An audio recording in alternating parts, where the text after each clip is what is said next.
네, 반갑습니다. 지난번 12월 4일 날 제가 우리 건전체 공무원 여러분들 또 수고하시는데 제가 와서 잠깐 강의를 했습니다.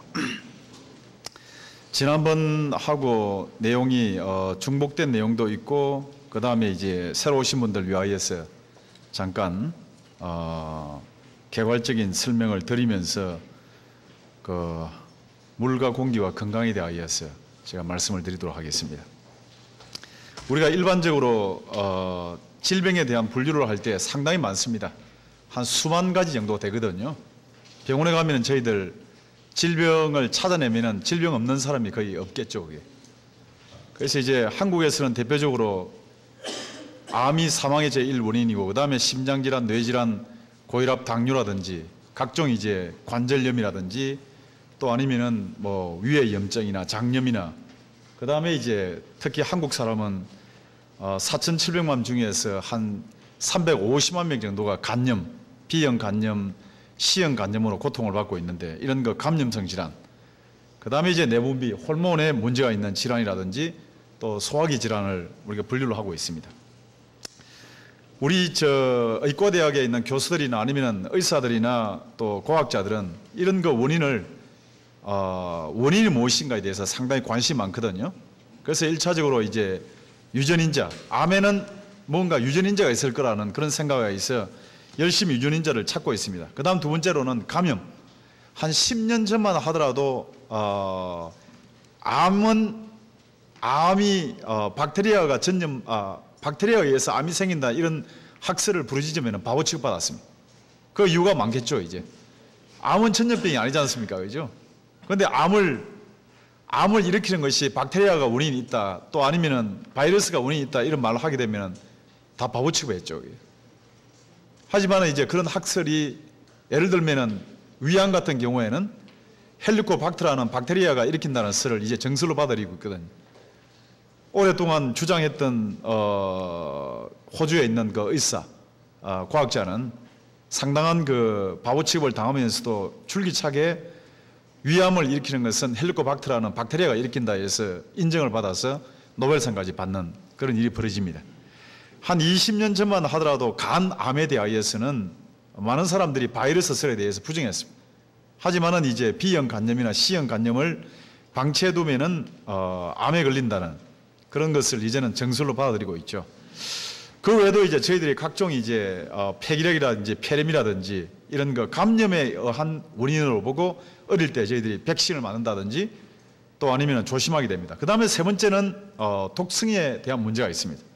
독성에 관련되어져 있는 이런 것으로 인하여서 이런 각종 질병이 생기지 않는가에 대해서 그래서 이제 독성에 대한 것은 최근에 뭐 중국에서 멜라민이라든지 그 다음에 저희들이 방부제나 항생제 문제에 대해서 상당히 많은 그 의견을 또 많은 경고를 듣게 됩니다.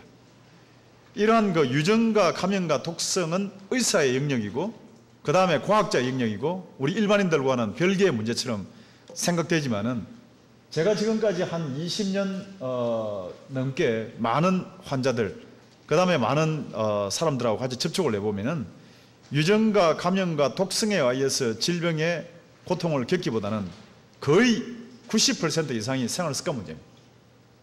생활 습관에 문제가 있는 분들이 사실은 암이나 심장질환이나 뇌질환, 고혈압, 당뇨에 노출 가능성이 굉장히 많죠.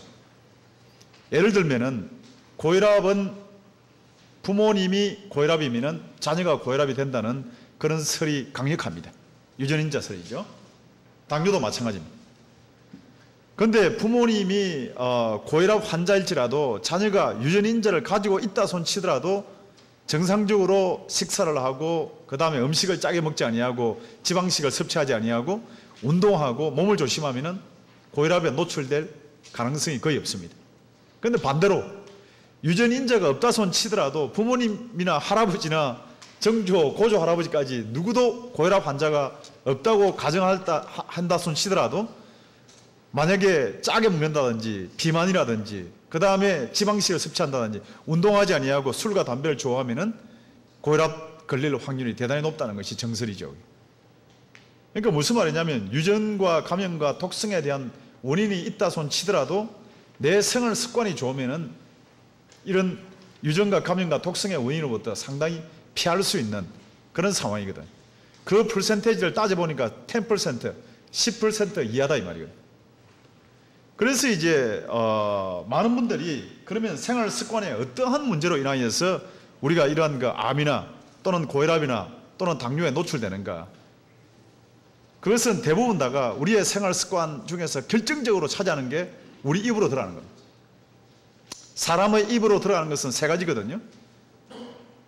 사람 몸으로 들어가는 것 중에 대표적인 것이 바로 물이고 그 다음에 음식이고 공기입니다. 그리고 좀 더 구체적으로는 사람의 인체는 60쪽에 세포로 되어 있는데 물과 음식과 공기로 되어 있죠. 다른 것으로 되어 있지 않습니다. 뭐 보약으로 되어 있는 것도 아니고 특수한 물질로 되어 있는 것도 아니고 우리가 매일마다 마시는 물, 매일마다 섭취하는 음식, 그 다음에 매일마다 흡입하는 이 공기, 구체적으로는 이제 산소이죠. 물과 음식과 공기로 사람의 인체는 이제 구성이 되어 있는데 이것을 이제 좀 더 구체적으로 설명을 드린다면은 저희들이 잘 알고 있는 내용입니다. 사람이 힘을 얻기 위해서는 에너지가 필요합니다. 그 에너지를 만들어내는 3대 영양소가 탄수화물, 지방, 단백질이죠. 밥이나 빵이나 당분이나 또는 이제 지방이나 단백질. 이런 그 3대 영양소는 우리 몸의 칼로리, 열량, 그 다음에 에너지를 뭐 말은 다 다르지만 같은 말입니다. 칼로리를 만든다라든지 또 아니면 열량을 만든다든지 또는 에너지를 만든다는 말. 이런 그 3대 영양소의 탄수화물, 지방, 단백질이 있는데 이 3대 영양소가 실제적으로 우리에게 필요한 에너지를 만들어내고 근육을 만들고 세포를 구성하기 위해서는 반드시 엔자임이라는 효소가 필요합니다. 다른 말로 말씀드리면 불수시개죠. 이런 불수시개를 가지고 탄수화물, 지방, 단백질이 우리 몸에 필요한 에너지가 주어지고 세포를 구성하는데 근데 반드시 뭐가 일어나냐면은 노폐물이 발생합니다. 나무를 태우게 되면은 뭐가 생깁니까? 재와 연기가 생겨요. 사람의 몸에도 똑같은 일이 벌어집니다. 탄수화물, 지방, 단백질이 효소의 도움으로 작용으로 에너지를 발생하는 그 과정에 반드시 결과적으로 노폐물이 발생하거든요. 이 노폐물을 구체적으로 탄수화물은 밥이나 빵이나 당분은 어떤 노폐물을 우리 몸속에 만들어내냐면 이산화탄소라는 가스를 발생합니다. 그 다음에 에너지로 전환되지 아니하는 혈당, 다른 말로 이제 고혈당이라고 그러죠. 그 다음에 운동하는 가운데에 근육 속에서 생기는 젖산이라는 것. 그래서 이제 병원에 가서 혈액 검사 통해서 혈당이 높게 되면은 우리는 당뇨병이라고 진단을 받게 되는 거죠. 그 다음에 젖산이나 이산화탄소가 몸에 가득 차게 되면 만성 피로증을 느끼게 됩니다. 그 다음 두 번째로는 지방은 탄수화물의 약 2배 정도의 에너지와 열량과 칼로리를 만들어냅니다. 대단히 중요한 에너지 원이죠. 그 지방이 에너지로 바꾸어지지 아니하고 우리의 또는 신경의 세포라든지 또는 신경에 관련된 조직으로 변화되지 아니하면 호르몬으로 변화되지 아니하고 우리 몸에서 돌아다니는 것을 우리는 고중성지방, 고지방산, 고콜레스테롤이라는 말을 쓰게 됩니다. 이것은 이제 구체적으로 우리 몸에 어떤 질병을 남기냐면 비만이나 지방간이나 동맥경화나 고혈압이나 심장질환, 뇌질환. 예를 들면은 지방을 잘 섭취하지 않는 사람과 지방을 많이 섭취하는 사람의 대장암의 발병률을 보면은 지방을 많이 섭취하는 사람이 압도적으로 높습니다. 여성들 경우에는 자궁암이 압도적으로 높죠. 그 다음에 남성들 경우에는 전립선암이 압도적으로 높습니다. 그 다음에 여성들은 유방암이 높죠. 살이 찐 사람의 유방암 걸릴 확률과 살이 찌지 아니한 사람이 유방암 걸릴 확률을 비교하면은 살이 찐 사람이 압도적으로 높습니다. 남성도 마찬가지죠. 몸에 체지방이 높은 사람과 체지방이 낮은 사람의 전립선 비대증이나 전립선 암을 비교해 보면은 체지방이 높은 사람이 압도적으로 높죠. 그래서 이제 암에 관련되어 있는 전문가들이 이렇게 이야기하지 않습니까? 유방암에 걸리지 않으려면 또는 전립선 비대증에 걸리지 아니하려면은 반드시 하루에 10,000보 정도, 하루에 40분 내지 1시간 동안은 꼭 걸어야만이 유산소 운동을 해야만이 암에 걸리지 않는다는 그런 스포츠학에서 주장을 많이 합니다. 자, 그 다음에 세 번째는 3대 에너지 영양소 중에서 단백질. 단백질의 쓰레기는 암모니아라는 가스와 요소와 요산과 크레아틴과 시스테인이라는 아미노산입니다. 단백질은 대단히 중요하죠. 근육을 만드는 중요한 요소이고 우리의 체세포를 만드는 대단히 중요한 물질입니다. 그 다음에 우리 몸에 항체를 만든다든지 또는 효소를 만드는 중요한 물질이죠.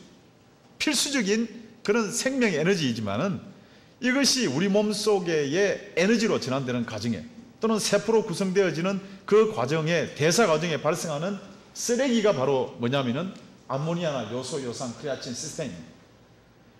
예를 들면 암모니아가 간에 지나치게 차게 되면은 간에 혼수가 일어납니다.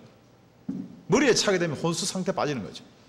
우리가 간염에 걸린 사람들이 마지막에 복수가 차고 혼 상태 빠지는 원인 물질이 바로 암모니아죠. 기억이 둔해진다든지 간염이나 지방간이 있는 사람들한테 자기 열쇠를 어디에 넣는지 기억을 잘 못한다든지 차를 어디에 세워놓는지 모르는 경우는 대부분 다가 이 암모니아가 우리 몸에서 그런 독성으로 작동하기 때문에 그 다음에 요소나 요산, 크레아틴이 높게 되면 신장염이나 신부전에 걸리게 됩니다. 혈액검사를 통해서 요소가 높습니다. 또는 요산이 높습니다. 크레아틴이 높습니다. 하면은 당신은 신우염이나 신장부전이나 또는 신부전, 우리가 말하는 신장사후체형, 신장투석을 받든지 심하게 되면은 신장 이식을 해야 된다는 말을 듣게 됩니다. 그 다음에 이제 요산이 높게 되면 통풍이나 통증이 생기는 거죠. 여러 가지 이런 물질들이 무슨 말입니까? 혈액의 노폐물을 조사받기 위하여서 저희들은 병원에 가서 반드시 혈액검사를 받는 거죠. 혈액검사를 통해서 당신은 혈당이 높습니다. 당신은 지방이 높습니다. 아니면 당신은 요소나 요산이나 크레아틴이 높다. 무슨 말입니까? 우리 몸의 질병을 일으키는 모든 뿌리는 우리가 먹는 음식이라 이 말이에요. 음식이 질병을 일으키는 뿌리이지 특별한 물질이 발생되는 게 아니죠. 물론 이제 제가 막 말씀드린 것처럼 한 10% 정도는 화학물질이라든지 병원균, 박테리아나 바이러스가 알러지를 일으킨다든지 아토피성 피부를 일으킨다든지 각종 염증이나 감염성 질환을 일으키죠. 하지만 현재 우리의 삶의 질을 떨어뜨리는 것은 대부분 다가 우리가 음식을 통해서 섭취했던 탄수화물, 지방, 단백질의 쓰레기가 이런 질병을 일으킨다는 거예요. 그래서 우리 몸에는 예를 들면은 우리 한국의 사망의 제1 원인이 심장질환이잖아요. 암이잖아요. 두 번째가 심장질환이고, 심장질환인 것은 심장을 둘러싸고 있는 관상동맥에 뭡니까? 지방의 쓰레기가 찼기 때문에 생기는 거죠. 그 다음에 세 번째 사망의 원인은 중풍이나 뇌질환, 뇌로 올라가는 뇌동맥에 관이 지방의 쓰레기가 찼기 때문에 전부 다가 우리가 먹는 음식의 쓰레기가 이것을 만든다 이 말이에요. 자, 그래서 이런 그 음식의 쓰레기를 저희들은 찾기 위해서 병원을 갑니다. 병원에 가서 혈당을 찾고 그 다음에 콜레스테롤을 찾고 중성지방이나 그 다음에 요산이나 크레아틴이나 시스테인을 찾게 되는 거죠. 그 다음에 박테리아가 있는지 바이러스가 있는지를 찾기 위해서 혈액 검사를 하고 또 이제 구체적으로 암이 있을 가능성이 있는 사람한테는 CT 검사를 받게 됩니다. MRI나 PET를 받게 됩니다. 초음파 또 아니면 내시경 검사를 받게 됩니다. 그리고 나서 이제 진단하게 되죠. 금방 제가 슬라이드에 보여드린 것처럼 이런 각종 질병에 대해서 의사는 판정하고 판단하고 진단합니다. 병원에서 할 수 있는 게 뭡니까? 딱 세 가지예요. 약에 대한 처방입니다. 혈당이 높으면은 당뇨를 조절하는 약, 그 다음에 혈압이 높으면은 혈압을 조절하는 약, 각종 이제 약을 투여하는 거죠. 그 다음에 두 번째는 수술이 필요하고, 그 다음에 세 번째는 필요하다면은 방사선 치료를 우리는 받게 됩니다. 물론 이제 항암제는 우리가 주사제이지만은 하나 약의 범위에 들어가는 거죠. 자, 제가 이제 질문 던질게요. 음식을 먹는 우리의 몸의 습관의 90% 이상이 우리의 질병의 뿌리이고 그 습관을 좌우하는 것이 음식인데 탄수화물이나 지방의 단백질을 우리는 피할 수 없이 매일마다 먹어야만이 생명을 유지할 수가 있습니다. 그런데 그 음식의 쓰레기가 이런 일을 벌인다 이 말이죠. 음식의 쓰레기가 이 음식의 쓰레기를 처치하기 위해서 약을 쓰고 그 다음에 결과적으로 수술하게 되고 또는 방사선 치료를 하게 되는데 사람의 습관이 약을 먹어서 사람의 습관이 고치십니까? 절대 안 고치죠. 수술을 받으면 사람의 습관이 고치십니까? 고치질 리가 없죠. 방사선 치료를 받으면 내가 먹던 탄수화물이나 지방이나 단백질을 섭취하던 습관이 고치십니까? 그런데 사람들은 이상해요. 사람들은 자기가 가지고 있는 질병의 이런 수많은 질병의 뿌리가 당뇨는 과도한 탄수화물이나 지방의 문제, 그 다음에 비만, 지방간, 동맥경화, 고혈압 다 이런 음식에서 오는 음식의 습관이 잘못되어서 음식에 대한 균형을 잃어버리기 때문에 발생하는 질병인데 이 결과적인 현상을 약이나 수술이나 또 아니면 방사치료나 각종 현대학의 치료 기법으로 제거하고 억제하고 조절한다 해서 내가 먹는 음식의 습관이 고쳐지냐 이 말이에요. 고쳐질 리가 없죠. 그런데 사람들은 고쳐진다고 생각합니다. 습관적으로 되어 있는 거죠. 자, 그런데 제가 이제 좀 어려운 이야기를 말씀드리기 때문에 지겨워하실 가능성이 있기 때문에 예를 들겠습니다. 69세 여성, 제가 한국에 오니까 제 이모님입니다. 저희 막내 이모님이 69세의 이모님이 계셔요. 이분은 악성 두통과 그 다음에 엄청나게 심한 위에 염증을 가지고 있습니다. 늘 병원에 다니죠. 늘 병원에 가서 약을 타와서 하시는데 병원에 입원하셨어요. 입원하셔가지고 도저히 두통과 위험에 견디지 못해서 본인이 혈액을 뽑고 그 다음에 머리가 이상이 있는가 싶어서 CT에 부산에 한 두세 번째로 큰 병원에 가서 약 한 달간 한 10일 동안 입원해 있으면서 이제 조사를 받았습니다. 이런 조사를 받는 가운데 투여하는 약이 있었다 보니까 제가 이제 의사한테 투여한 처방전을 보내달라고 했어요. 저 이모님이니까 이모님의 허락을 받아서 2009년 1월 23일에서 2월 2일까지 10일간 병원에 입원했는데 부산에서 두세 번째로 큰 병원입니다. 부산대학 병원으로 그 다음에 큰 병원이에요. 뭐 명예에 관련된 문제이기 때문에 구체적으로 설명하지 않습니다만 10일 동안에 투여한 약입니다. 이분은 아직까지도 두통과 위험의 원인을 잘 몰라요. 의무기록 사원증명서를 40회에 대한 의무기록 사원증명서를 떼가지고 결과적으로 어떤 결론을 냈냐면은 이 사람의 질병의 원인을 모른다고 했는데 병원에서 투여한 약이 이렇습니다. 엄청난 일이 벌어지고 있는 거죠, 사실.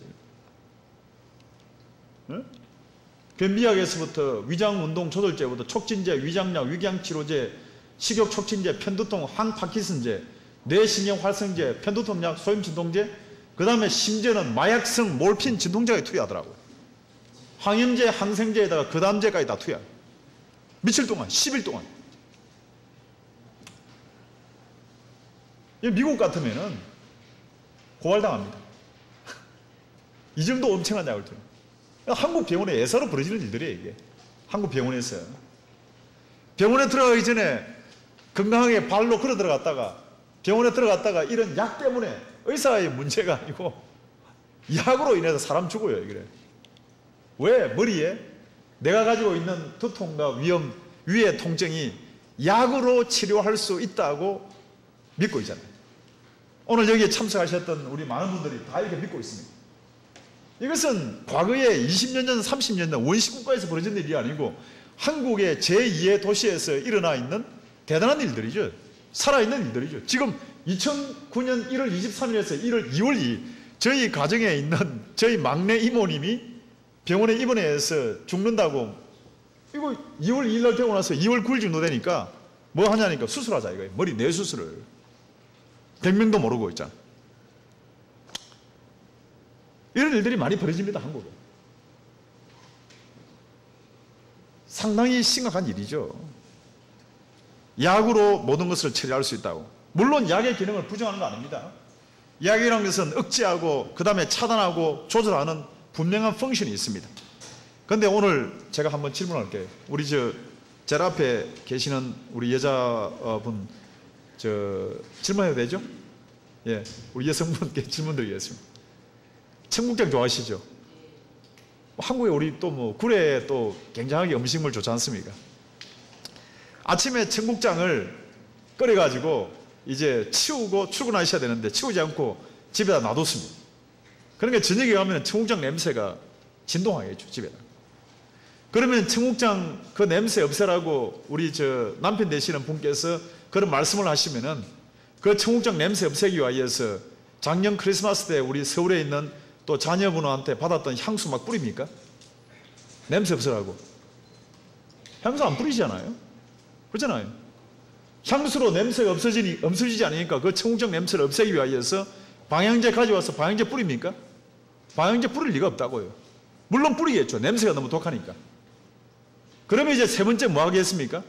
쓰레기통에 넣어서 청국장에 먹다 남은 음식의 쓰레기를 쓰레기통에 넣겠죠, 그죠? 자, 제가 다시 질문합니다. 방향제를 뿌리고 그 다음에 향수를 뿌리고 그 음식의 쓰레기를 어디다가 쓰레기통에 넣었다고 했다 한치라도 쓰레기가 그 집에서 없어졌습니까? 없으니까 아니죠. 예? 향수를 뿌리고 그 다음에 방향제를 뿌리고 그 쓰레기를 비닐 안에 넣어서 묶어 나왔다 손 치더라도 쓰레기는 여전히 우리 집에 존재합니다. 약은 어떤 역할을 하느냐 하면은 향수와 방향제와 쓰레기 봉투 역할 이상을 하지 못한다. 잘 아셔야 돼요. 약은 우리 몸속에 있는 음식의 쓰레기를 절대로 버리지 못합니다. 약에 대한 기능이 분명히 있습니다. 억제하고 차단하고 조절합니다. 향수나 방향제나 쓰레기 봉투처럼 우리가 먹었던 음식을 쌓아둔다든지 냄새를 억제한다든지 진물이 나지 않도록 하는 정도의 기능은 분명히 가지고 있습니다. 약 안 먹으면 죽을 수 있습니다. 약을 먹어야 고혈압이 조절될 수가 있고 약을 먹어야 당뇨에서 조절받을 수 있고 약을 먹어야 통증에서 억제가 될 수 있습니다. 그런데 분명한 것은 내 몸에 속에 있는 노폐물은 약은 절대로 제거할 수 없습니다. 향수와 방향제와 쓰레기 봉투의 역할. 그런데 많은 사람들은 이 약의 기능을 쓰레기도 버릴 수 있다고 생각해요. 절대 그렇지 않습니다. 금방 제가 다시 돌아갑니다. 사람의 질병의 뿌리가 어디 있다고 그랬습니까? 사람의 질병의 뿌리는 우리가 먹는 음식의 쓰레기가 90% 이상이다 이 말이죠. 그 쓰레기를 억제하고 조절하고 차단할 수 있지만 음식의 쓰레기를 버리지 아니하면 내 집에는 여전히 쓰레기가 있는 것처럼 우리 몸도 똑같은 일이 벌어집니다. 그래서 어떻게 하면은 약에 의존하지 아니하고 또 병원에 의존하지 아니하고 내 가정에서 내 개인이 질병의 뿌리를 걷어낼 것인가? 딱 두 가지입니다. 첫째는 노폐물을 제거하고 두 번째는 면역이죠. 자, 그렇다면은 처음에 슬라이드로 다시 돌아갑니다. 사람이 탄수화물과 지방, 단백질을 먹지 않으면 심장이 24시간 동안 뛸 수가 없습니다. 그 다음에 우리 몸의 각종 세포는 살아남지를 못하죠. 그래서 이것을 우리는 에너지를 공급받아야 되는데 효소의 도움을 받을 때 반드시 자연현상으로 우리 몸에는 노폐물이 발생된다. 이 노폐물을 없애기 위한 두 가지 방법이 있습니다. 하나는 바로 완전 연소를 시키는 방법이 있습니다. 재나 연기가 많이 발생하지 않도록 하려면 나무를 태울 때에 강력한 불로 가하면 절대로 연기가 발생하지 않죠. 마찬가지로 우리 몸에도 불쑤시개에 해당되는 효소를 조절하고 적절한 시간에 효소를 분비하고 적절한 시간에 효소의 세기를 조절한다든지 그 다음에 노폐물을 제때 배출한답니다. 딱 두 가지밖에 없어요. 자, 그렇다 그러면 탄수화물, 지방, 단백질의 쓰레기를 없애는데 지금 우리들은 대부분의 사람들은 약이 노폐물을 없앤다고 믿고 있어요. 그렇죠? 의과대학 교과서나 어릴 때 배웠던 생물 시간이나 과학 시간에는 우리는 그렇게 배운 역사가 없습니다. 이 노폐물을 없애기 위해서 효소, 불쑤시개를 조절해주고 완전 연소를 시켜주고 노폐물을 제때 배출하는 것은 놀랍게도 뭐냐면은 물과 비타민과 미네랄입니다. 그래서 이것을 우리는 3대 조절 영양소라는 거예요. 비타민과 미네랄 어디에 들어있습니까? 과일과 채소와 견과류에 들어있죠. 우리의 각종 음식에 들어있죠. 그래서 이것을 탄수화물, 지방, 단백질을 3대 에너지 영양소, 그 다음에 3대 조절 영양소를 물과 미네랄과 비타민이라고 우리는 표현하고 있습니다. 약입니까? 약 아니죠. 절대로. 네? 이것을 좀 더 구체적으로 한번 들어가 볼까요? 우리 몸속의 노폐물은 크게 한 6가지 정도 나눕니다. 기름에 녹는 그런 하나의 기름에 녹는 그런 쓰레기가 있고 물에 녹는 쓰레기 있고 그 다음에 중금속과 그 다음에 산성 노폐물과 일반적인 또 병균, 침투한 병균이 있습니다.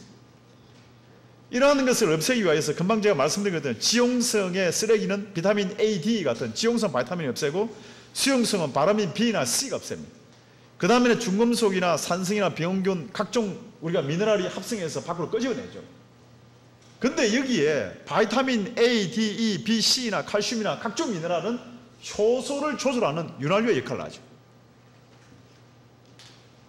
효소는 비타민의 도움이 없이는 효소가 절대 작동 안 돼요. 미네랄은 미네랄 없이는 효소가 절대 작동하지 않습니다.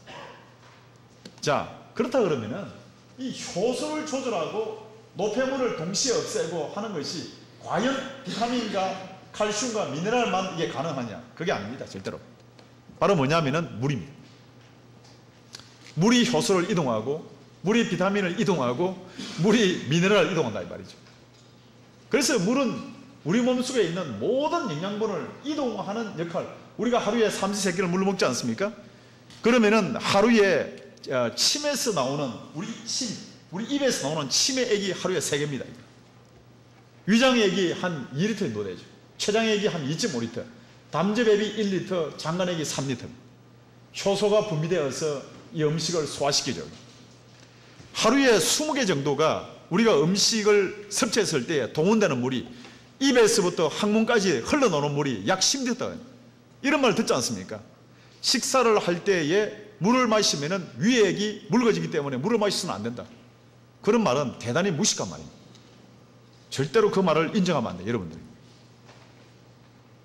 우리 한국 사람들은 10리터의 물이 흘러나오지 않습니다. 한국 사람들은 물을 안 마시기 때문에 대부분 다가 8 내지 9리터밖에 흘러나오지 않아요. 그래서 여성들은 만성변비에 굉장히 심하죠. 할머니들, 할아버지들 만성변비 심합니다. 몸속에서 물이 흘러나오지가 않는다니까. 물 한 잔을 안 마셔도 아침, 점심, 저녁을 먹었을 때에 내 몸속에 흘러나오는 물들이 침에서, 위에서, 췌장에서, 담즙에서, 장관에서 흘러나오는 물이 자그마치 10리터가 나오는데 왜 흘러나오느냐? 이것은 내 속에 있는 금방 말씀드렸던 탄수화물, 지방, 단백질이 바뀌어져 있는 아미노산이라든지 글리세롤이라든지 또는 포도당을 끓고 어디로? 간으로 이동하기 위해서 9.9리터의 물이 필요하다 이거죠. 그 다음에 나머지 0.1리터가 대변으로 배설을 합니다. 이 과정에 뭐가 발생하냐면 노폐물이 발생하는 거죠. 조금 전에 말씀드렸던 이산화탄소라든지 그 다음에 암모니아라는 가스라든지 그 다음에 각종 혈당이라든지 또는 각종 이제 지방산이라든지 이런 것이 발생합니다. 이 노폐물을 영양분을 이동하는 것도 물이지만은 효소를 분비하고 소화액을 분비하는 것도 물이지만은 이 노폐물을 밖으로 끄집어내는 것도 바로 뭐냐면 바로 물이죠. 어디를 통해서 끄집어냅니까? 피부를 통해서 끄집어내죠. 하루에 0.1리터를 동원합니다. 그 다음에는 대변을 통해서 0.1리터를 끄집어냅니다.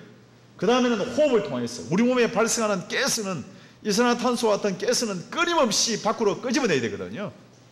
무엇의 힘으로? 물의 힘으로 끄집어내는 거죠. 바로 예?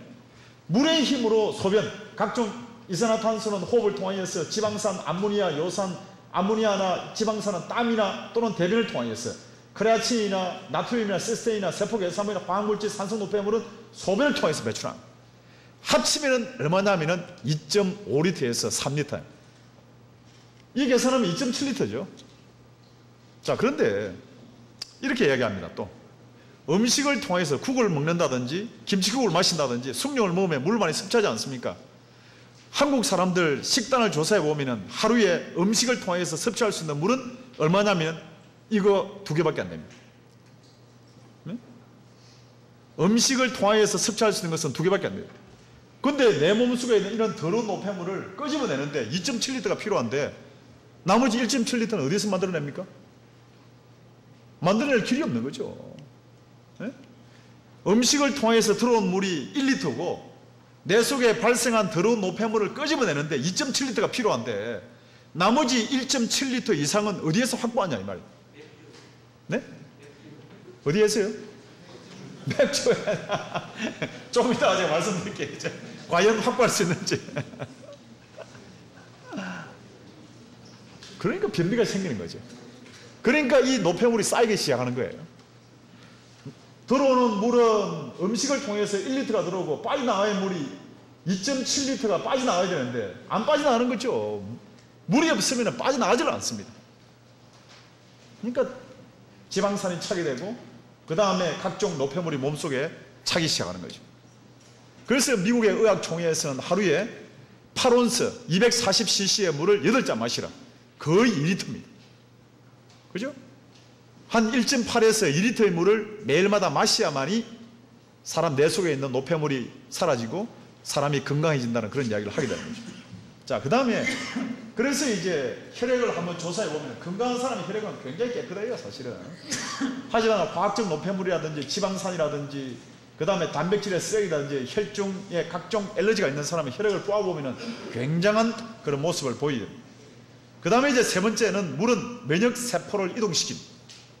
우리 몸속에는 하나의 그 거미줄처럼 혈관이 있고 그 다음에는 림프관이 움직이죠. 그 속에는 적혈구나 백혈구나 그 다음에 각종 면역에 관련되어 있는 T림파구가 움직입니다. B림파가 움직이는 거예요. 외부에 혈액안이라든지 외부에 화학물질이나 약물 내성균이나 노폐물이 침투하면은 이것을 우리는 인식합니다. 기억합니다. T림파구가 간염균이구나, 에이즈균이구나, 그 다음에 매독균이구나, 또 아니면은 임균이구나, 또 아니면은 감기 바이러스구나 인식하는 거죠. 그 다음에 두 번째로는 B림파구에다가 명령합니다. 우리 몸 안에서 벌어지고 있는 일들이에요. 항체를 만들려고 명령하면은 그 다음에 만드는 것이 뭐냐면 항체를 만들어서 이 각종 노폐물이나 균들을 포획합니다. 그 다음에 세 번째로는 T림파구와 백혈구가 공격하고 배출하고 제거하는 거예요. 한 2000페이지 정도 되는 면역학을 지금 한 장의 슬라이드로 여러분들에게 지금 설명드리는 거예요. 면역이라는 것은 뭐냐면 인식하고 기억하고 명령하고 포획하고 공격하고 배출하고 제거하는 것을 우리는 면역이라는 말을 쓰게 됩니다. 이 면역의 세포인 T림파구나 B림파구나 백혈구 원료가 뭡니까? 보약입니까? 특수한 약입니까? 특수한 주사입니까? 절대 아니죠. T림파구나 B림파구나 백혈구의 원료는 물과 음식과 공기입니다. 네? 한국에 보니까 신문에다가 대문짝만하게 이것을 먹으면 면역의 기능이 증가된다. 물론 일시적으로 증가할 수가 있겠죠. 근거가 있으니까 그런 말을 쓰겠죠. 하지만 우리는 태어날 때부터 죽을 때까지 단 하루도 면역이 멈추면 안 됩니다. 모든 사람은 엄밀한 의미 하에서 과학적으로 따진다면 다 암 환자지. 정상적인 사람일지라도 5,000개에서 10,000개 정도는 암세포를 다 가지고 있습니다. 암세포를 가지고 있지만 우리 몸속에 이런 T림파구나 B림파구나 백혈구가 정상적으로 작동하기 때문에 우리의 암세포가 정식되지 않는 거죠. 그것이 정식되어서 10년, 짧은 사람은 5년. 그래서 눈으로 확인할 수 있고 혈액 검사를 확인할 수 있는 것이 당신은 암의 초기다, 암의 1기다, 2기다, 3기다, 말기라고 표현하는 거죠. 뭐냐면은 면역의 세포의 뿌리는 음식입니다. 그 다음에 이러한 면역세포 T림파구나 B림파구나 백혈구를 자유롭게 혈관, 림프구, 그 다음에 세포 사이로 이동시키는 물질이 뭐냐면 바로 물이다. 물이 없으면 절대 이동 못합니다. 물이 면역세포를 이동한다. 그래서 물의 기능은 크게 세 가지. 음식을 영양분을 이동하고 그 다음에 노폐물을 배출하고 그 다음에 면역을 이동하고. 처음에 그랬잖아요. 우리의 질병의 뿌리는 바로 음식의 쓰레기인데 이 음식의 쓰레기를 밖으로 끄집어낼 수 있는 파워를 가지고 있는 것은 물밖에 없다. 그 다음에 외부에 침투한 병균이나 각종 노폐물에 대한 대항을 할 수 있는 면역세포를 이동하는 것도 물만이 할 수 있는 일들입니다. 약이 이동합니까? 약 이동 못해요. 절대로. 절대 이동 못합니다. 그래서 우리가 우리 몸 안에 내 척수액은 99%가 물이고 혈장은 94%, 뇌혈백질은 85%, 근육은 75, 72. 중요한 기관들은 다 물로 채워져 있죠. 물로.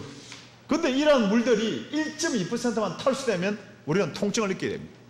5%가 탈수되면 혼수가 있고 10% 탈수되면 사망이 되는데 만약에 탈수가 일어나면 어떤 일이 벌어지냐면 노폐물이 우리 몸에 축적되어 있죠. 제가 말씀드렸잖아요. 물이 우리 몸에 필요한 물을 채워주지 아니하면 우리 몸에는 노폐물이 반드시 축적됩니다. 당연한 이야기지 않습니까? 쓰레기가 세수대 안에 쓰레기가 있는데 그걸 물로 안 씻으면 계속 쓰레기를 부어넣게 되면 녹겠습니까?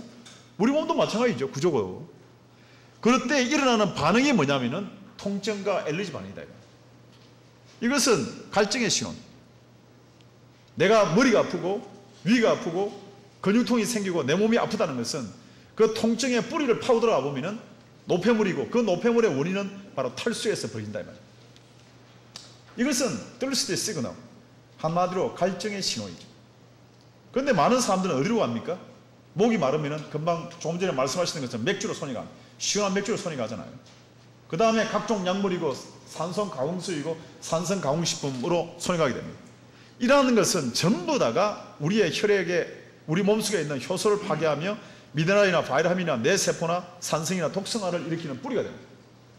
자, 그렇다면은 여기에서 금방 조금 전에 말씀하셨던 맥주 마시면 과연 어떤 일이 벌어지는가 한번 볼까요? 사람의 몸은 놀랍습니다. 사람 몸속에 있는 약 4.5리터에서 4.5리터, 이거 한 8개 정도의 혈액이 우리 몸에 있습니다. 이 혈액은 놀랍게도 항상 일정한 농도를 유지를 해야 돼요. 물론 이제 왔다 갔다 하죠. 하지만은 혈액 검사를 하면 항상 pH 농도가, 폐화 농도가 7.0이 중성이고, 그 다음에 14가 알칼리고 제로가 산성이라고 표현합니다. 근데 사람의 혈액은 7.3에서 7.5까지밖에 움직여요. 약 알칼리다. 그 다음에 오염되지 아니한 자연수, 오염되지 아니한 빗물, 오염되지 아니한 바닷물, 오염되지 아니한 지하수는 전부 다가 혈액의 농도와 거의 비슷합니다.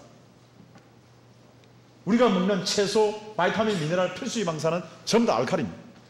그런데 우리 몸속에 있는 탈수를 시키는 물질들, 우유나 커피나 콜라, 사이다, 위스키, 소주, 정종, 와인, 각종 건강음료, 게토레이라든지 포카리 스웨트, 포카리 스웨트가 이름에다가 알칼리라고 되어 있지만 알칼리 아닙니다. 산성입니다.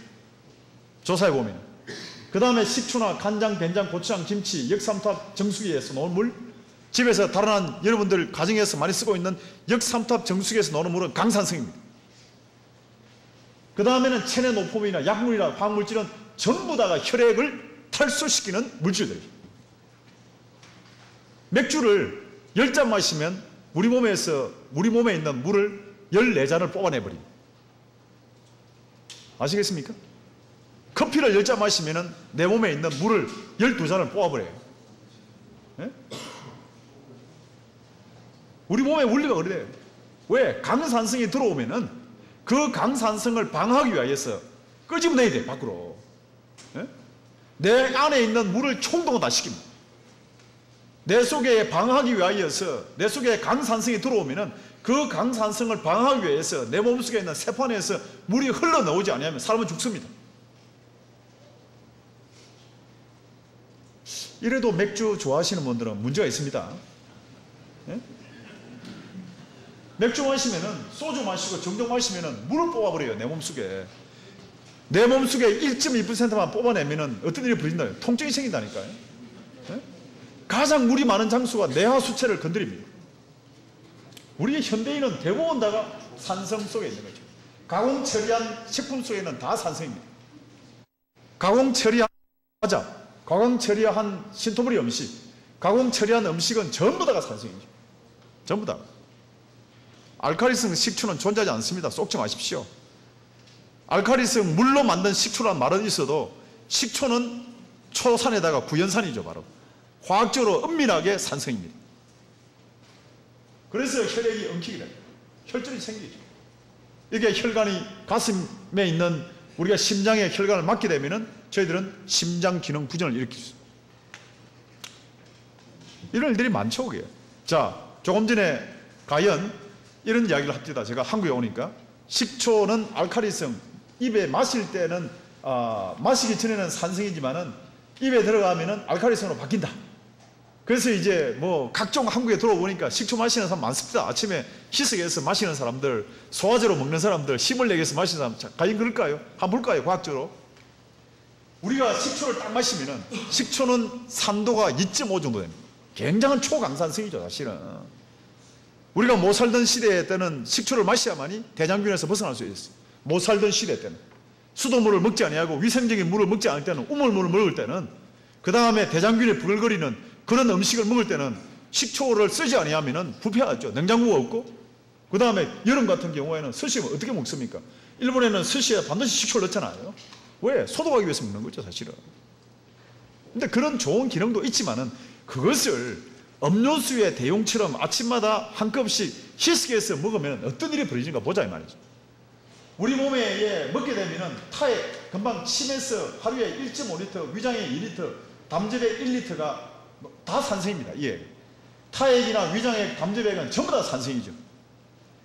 그 다음에 벌어지는 일들이 이 산성을 방어하기 위해서 췌장액과 장관액, 이건 알칼리액입니다. 예? 방어하기 위해서 5.5리터가 쏟아져 나오는 거죠.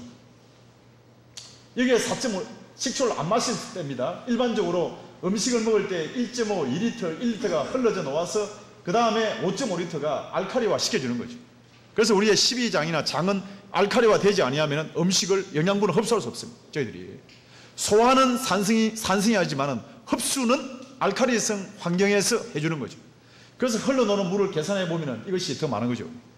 자, 이러한 상황에서 그 다음에는 어떻게 됐냐면 식초가 딱 들어오면은 우리 심장에서는 주먹 2개만한 심장은 180리터의 물을 이동시킵니다.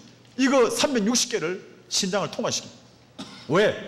통과시키는 유일한 이유는 산성 물질을 배출하기 위하여서. 제가 금방 소주를 먹으면은, 맥주를 먹으면은 바로 이런 일이 벌어지는 거죠.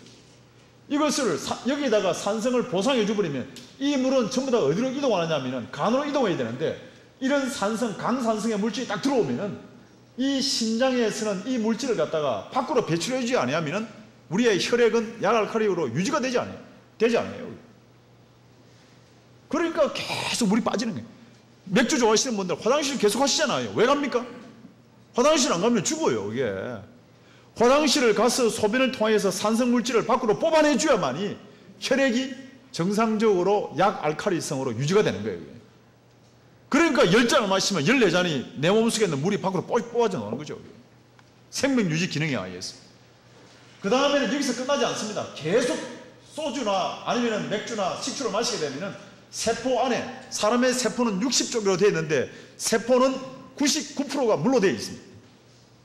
밖에가 산성의 농도이고 세포 안이 알칼리성이면 안에 있는 물이 밖으로 빠져버려요, 이게.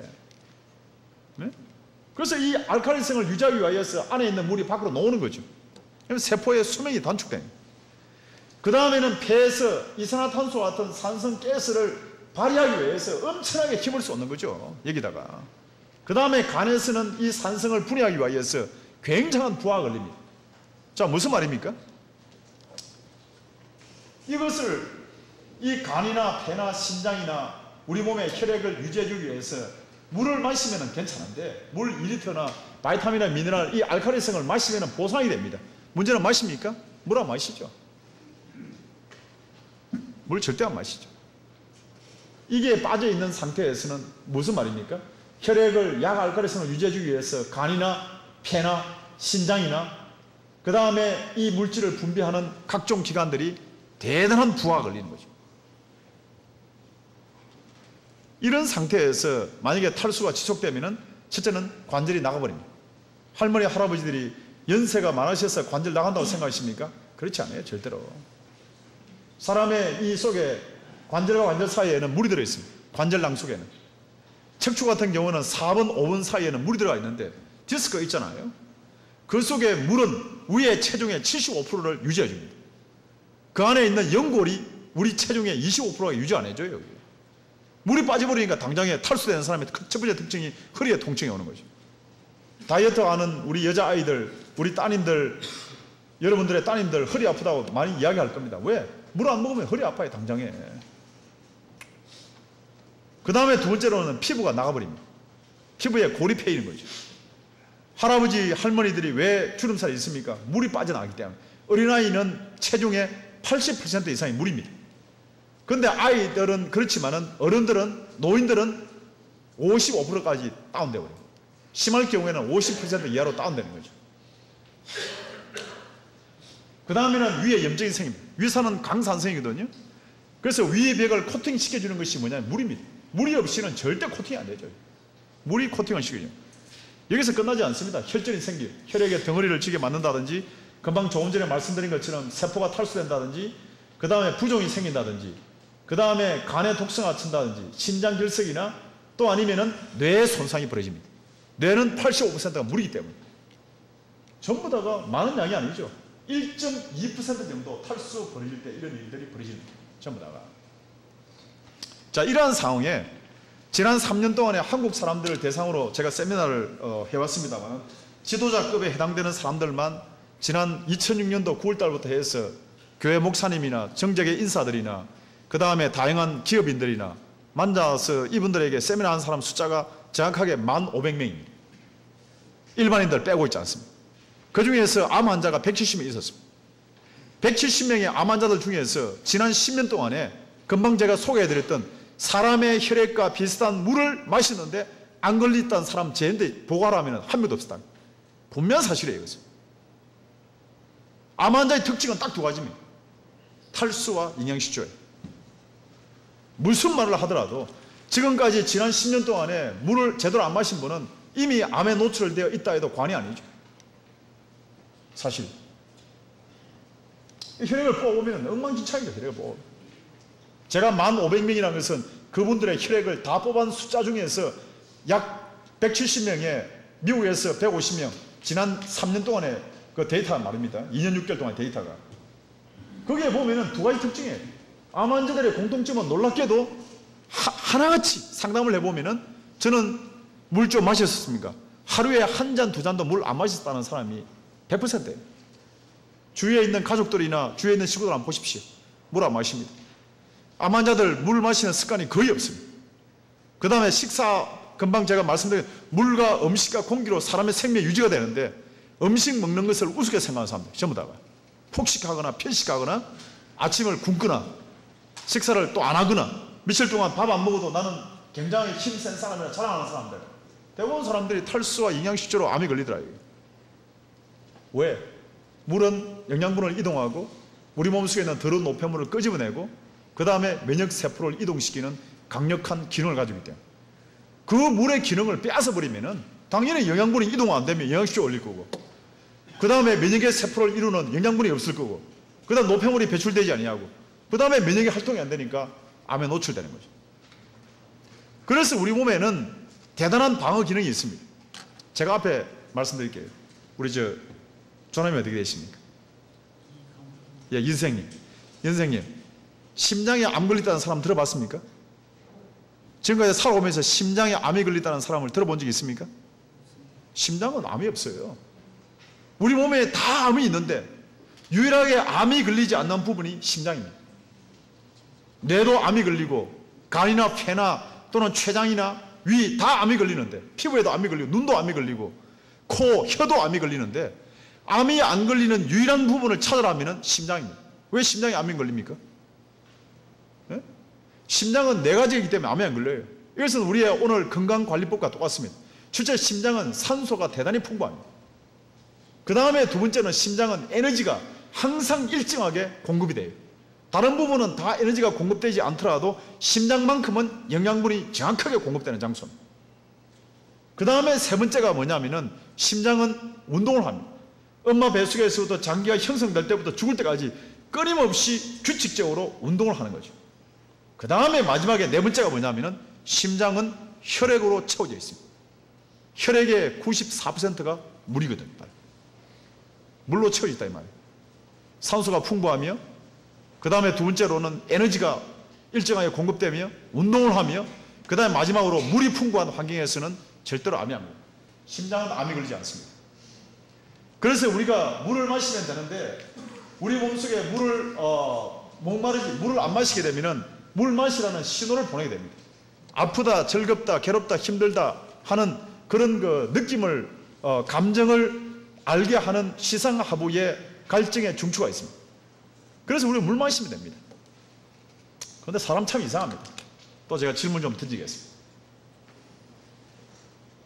우리 아침에 샤워하실 때 물 몇 리터 드셨습니까? 샤워할 때 물 한 컵 씁니까? 얼마 쓰신다고요? 네. 몸 씻는데 물 지금 어느 정도 쓰신다 생각하시나요? 5개밖에 안 써요, 이거. 네. 이거 한 3, 40개 쓸걸요? 그죠? 머리 감는데 어느 정도 쓰십니까? 10개 정도 쓰죠. 한 5리터 쓰죠. 발 닦는데 저녁에 이제 퇴근하시고 돌아가시면 발 씻는데 어느 정도 쓴다고 생각하십니까? 10개 정도 쓰잖아요. 사람 이상. 얼굴 씻고 그 다음에 머리 감는데 쓰는 물의 양이 적어도 2리터, 3리터. 적어도 있지 않습니까? 발 씻는데 적어도 4, 5리터를 써요.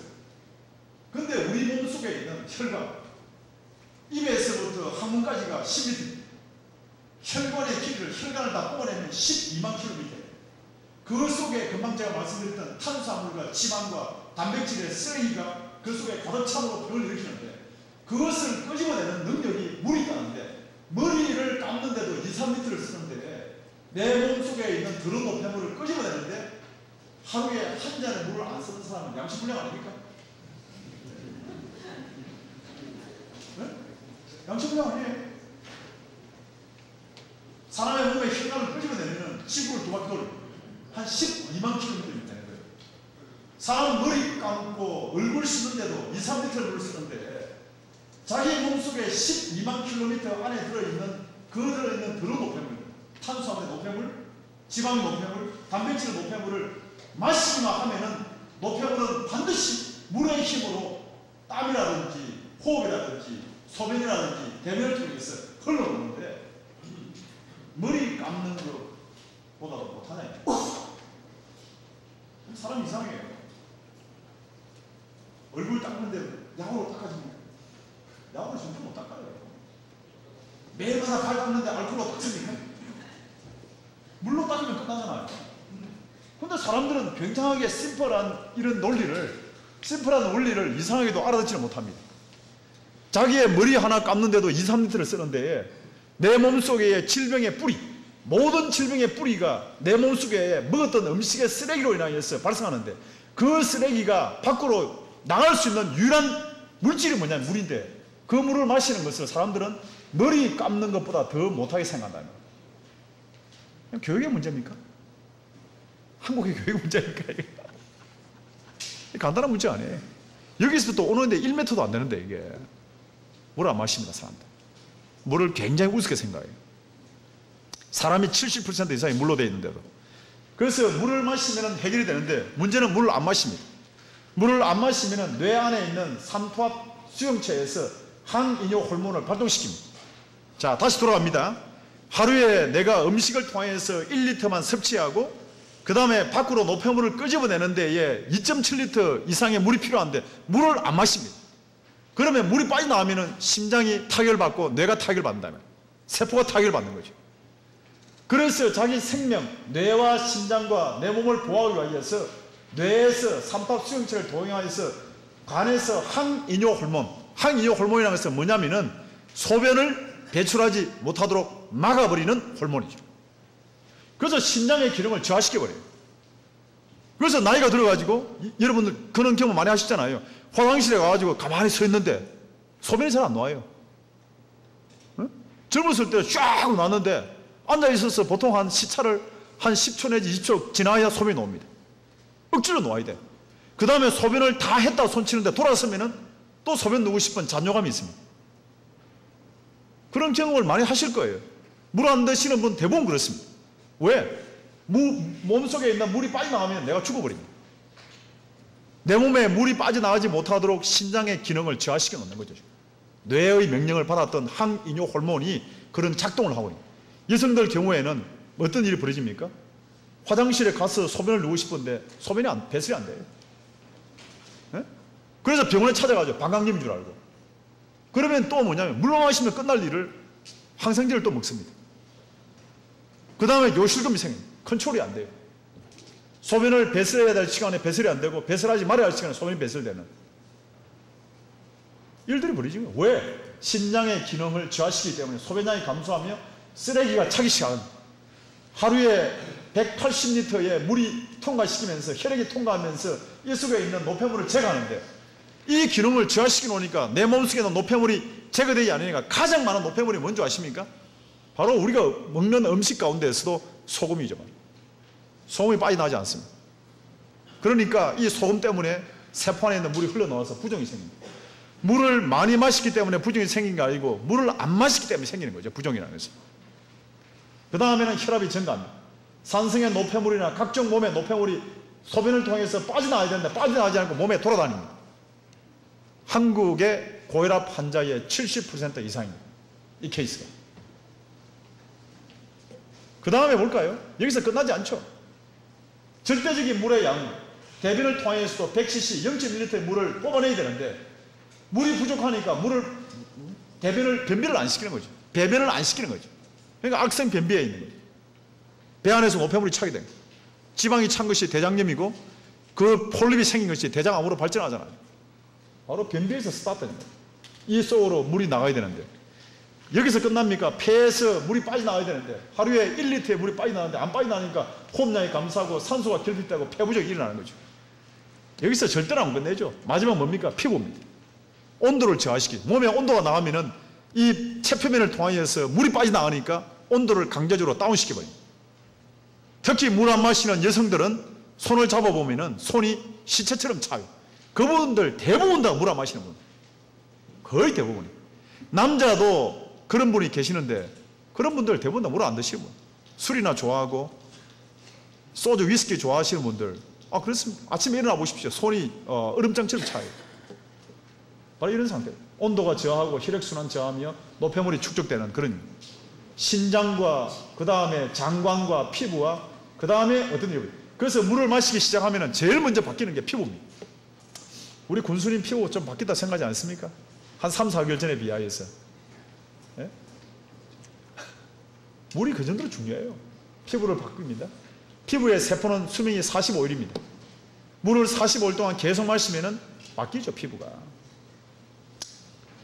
자, 이러한 상황에서 WHO에서는 깨끗한 물만 마셔도 질병을 80% 이상 감소시킬 수 있고 수명이 길어진 것은 위생적인 상수도 시설과 영양 개선 때문이지 약이 아니라. 약이 아닙니다, 절대로. 캄보디아는 상수도가 8%가 안 되기 때문에 평균 수명이 54세밖에 안 돼요. 20년 전에는 34세였습니다. 우리나라는 이렇게 우리나라 전국 각지에 이제는 수돗물 다 들어가지 않았습니다. 다 안전한 상수도, 구례도 마찬가지고 도시도 마찬가지고 이제 아이들이 수인성 전염병으로 죽을 일은 거의 없습니다. 이러한 상황에 그러면 어떤 물을 얼마만큼 마셔야 되는가? 첫째는 혈액의 농도와 비슷한 약 알칼리수를 마셔야 됩니다. 그 다음에 안전하고 깨끗한 자연수, 칼슘이 풍부한 미네랄수, 미네랄이 풍부하다 이 말이에요. 그 다음에 물에 마시는 양은 체중 곱하기 33입니다. 우리 이 선생님 몸무게 얼마나 하십니까? 예? 70. 70이면 하루에 2.31리터입니다. 하루에 이거 4개 내지 5개 드셔야 돼요. 하루에. 자, 이러한 상황에 그러면 어떤 물을 마시나? 세계적인 물 한번 볼까요? 세계적인 물들을 보면은 우리나라에도 수입되어 있는 에비앙, 미네랄 함유도가 220에다가 pH 농도가 7.2입니다. 사람의 혈액의 농도는 7.3에서 7.5까지 움직인다 그랬잖아요. 7.34로 움직여요, 사실은. 그 다음에 피텔, 발빅, 7.3, 7.1 좋지 않은 물인데 한국에서 비싸게 팔리는 물입니다. 바나디움 워터, 일본에서 수입된 물인데 7.8, 7.5 미네랄이 거의 없습니다. 이런 물들이 왜 강남 압구정동에서 비싸게 팔린지 저는 이유를 모르겠어요. 경우에. 그래서 이게 보면은 오늘 여러분들이 사시고 있는 지리산 산수유 같은 경우에는 이제 새로운 브랜드로 출범하지 않습니까? 3월달부터. 보면은 뭐 당연하죠. 뭐 장수촌, 구례, 담양, 순창은 장수촌이라고 알려져 있대요, 보니까. 그 다음에는 다른 물에 비하여서 칼슘이 풍부합니다. 게르마늄이 있으며 혈액의 농도와 비슷한 약 알칼리다 이 말이에요. 자기 동네에 있으면서 자기 물 안 마시는 사람들은 약간 이상한 사람들이에요. 좋은 물 있는 동네에서 좋은 물 안 마시는 분들 좀 문제가 있는 분이에요. 남은 물이라 좋아하고 있지 않습니까? 에비앙이나 삼다수, 풀문샘물, 동원샘물, 아이시스, 지금 한국에는 물 전쟁이 벌어져 있는데 사실은 저도 한국에 안식년 받으러 들어왔으면서 굉장한 물을 찾았습니다.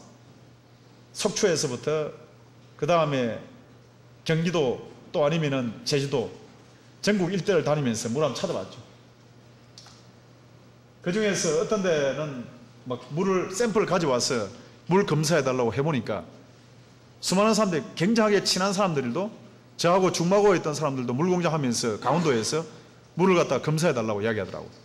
검사해보니까 물 산성이에요. 내가 니하고 아무리 친하더라도 산성인 물을 나는 너에게 소개할 수 없다.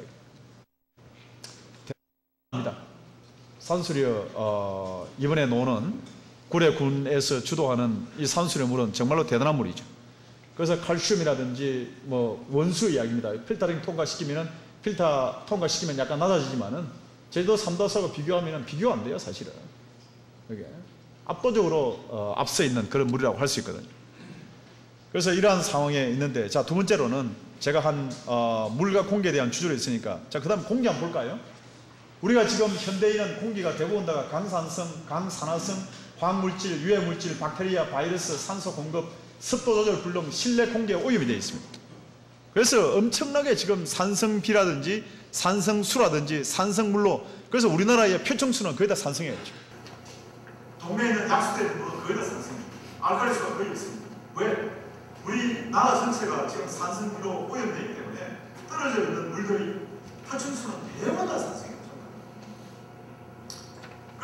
상황에 우리가 만약에 이런 그 탈수되는 상태에서 우리가 공기를 마시면 공기가 21% 공기가 되거든요. 이 공기 속에 산소가 들어있는데 탈수나 노폐물, 음식의 노폐물이나 약물이 있게 되면 이 산소는 어떻게 바뀌냐면 독으로 바뀝니다.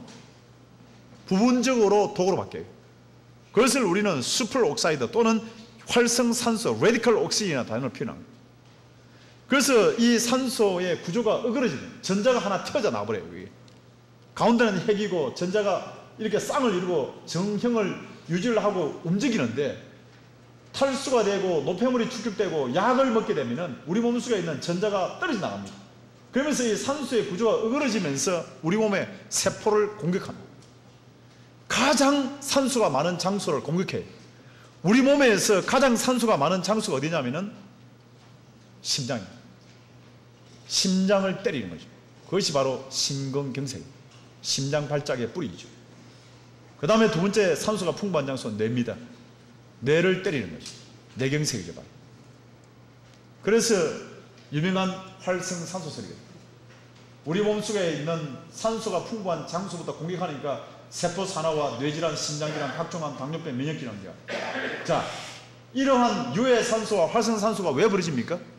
벌어진 이유가 뭡니까? 탈수예요, 탈수. 물을 마시지 않으면 이런 일이 벌어져요. 유 선생님, 어떻게 하면 좋겠습니까? 유해 산소나 활성산소가 안 생기기 위해서 어떻게 하면 좋겠습니까? 물 마시면 되잖아요. 엄청나게 쉬운 일 아닙니까? 에? 이게 너무 쉬운 이야기니까 사람들이 믿어지지가 않아요.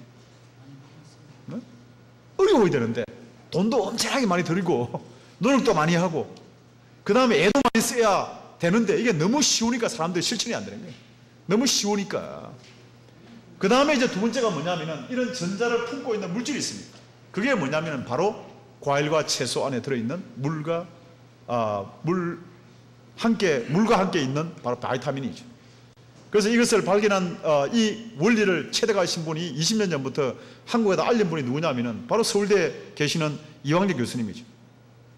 항산화 바이타민 C를 지금 많은 사람들이 알리고 있지 않습니까? 이 세포를 공격하지 못하도록 하나의 커버링, 엔타이스키는 항산화제, 엔타이옥사이던트가 바이타민이다. 그래서 이런 바이타민은 전자를 품고 있다가 빠져나간 부분을 채운다 해서 바이타민을 하루에 매일마다 먹으십시오. 어디에 들어있습니까? 음식에 들어있죠. 사실. 우리의 과일과 채소에 들어있죠. 견과에 들어있고 물과 바이타민과 미네랄이라는 이 말이에요. 자, 이러한 상황에 우리 여기 무슨 폭포입니까? 수락폭포입니까? 예.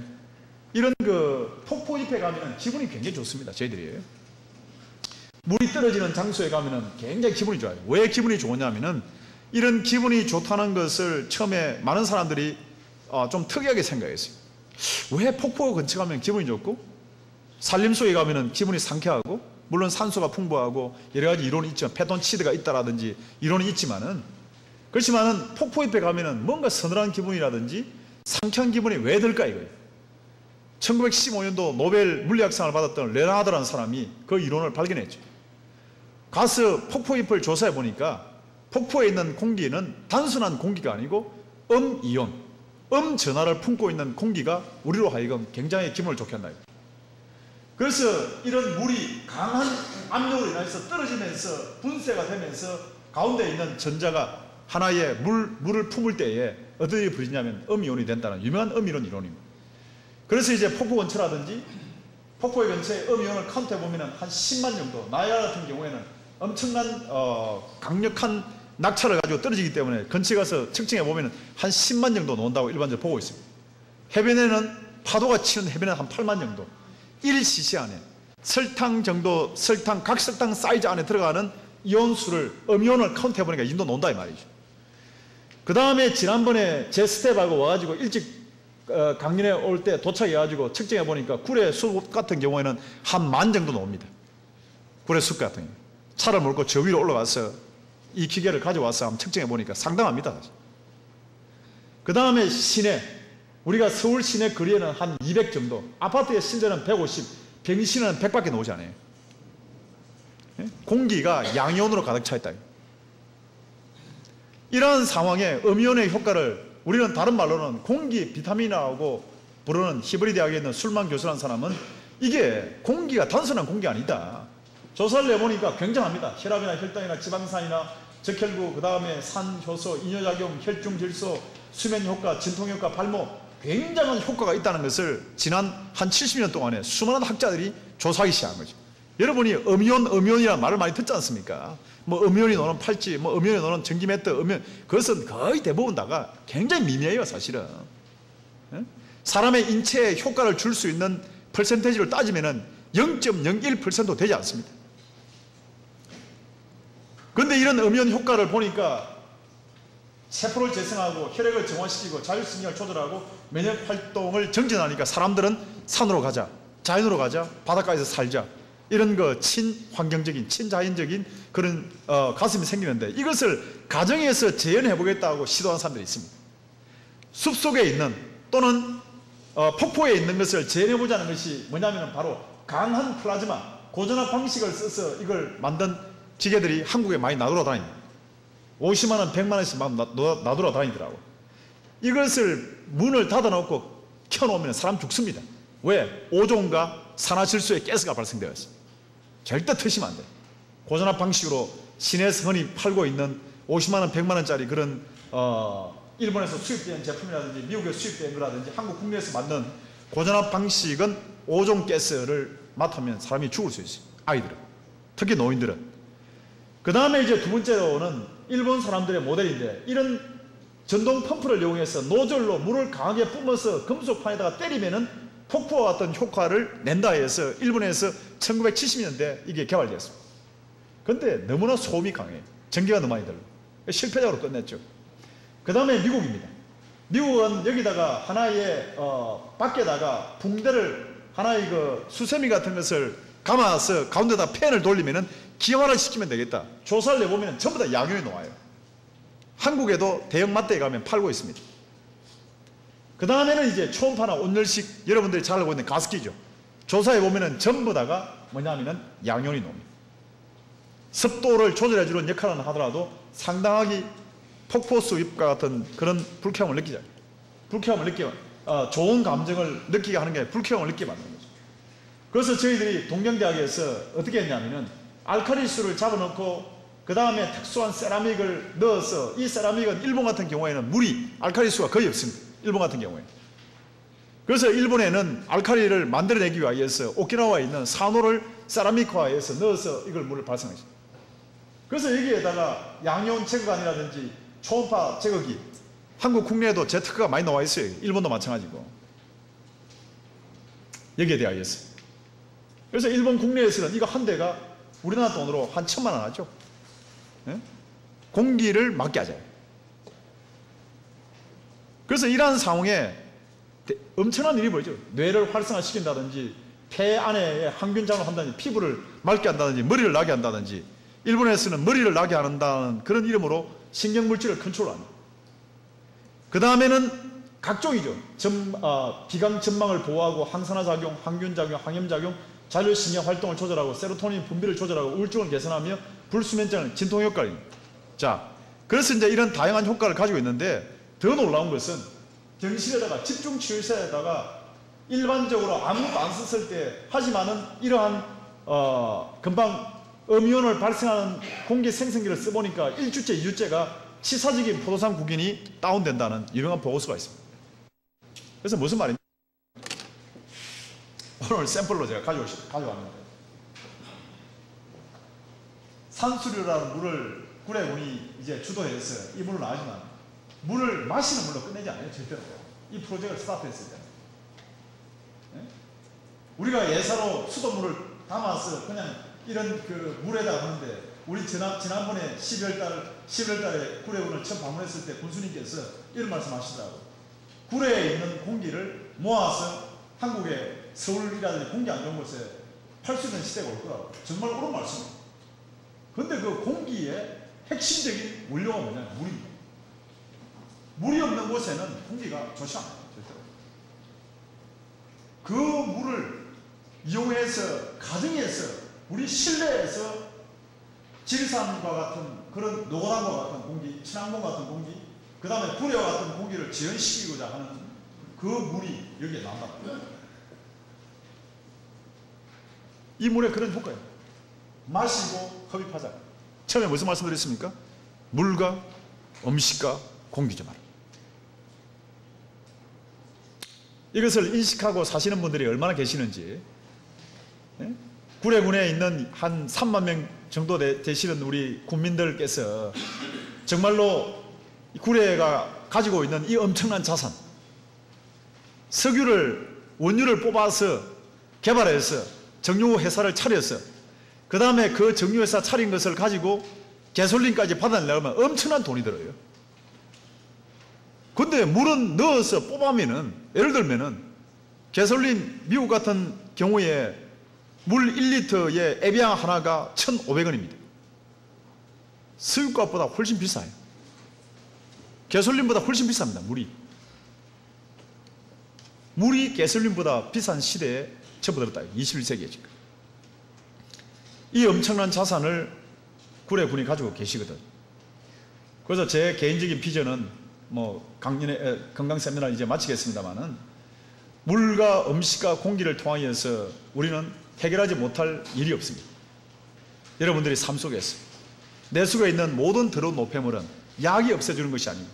약은 억제하고 차단하고 조절하는 기능은 있지만은 일시적으로, 하지만은 우리가 매일마다 마시는 물, 매일마다 흡입하는 공기, 매일마다 섭취하는 그 음식을 통하여서 내 속에 있는 더러운 노폐물을 끊임없이 끄집어내고 면역세포를 이동하고 영양분을 공급한다는 이 사실을 우리 기억하시면서 여러분 개인의 건강뿐 아니라 그 다음 우리와 함께 있는 많은 직원들이나 또 국민들의 건강 문제를 생각해서 우리 구례군 안에서 물 마시는 운동, 그 다음에 물을 통하여서 놀라운 여러분들의 건강 회복의 역사가 일어나기를 개인적으로 바라고 있습니다. 감사합니다.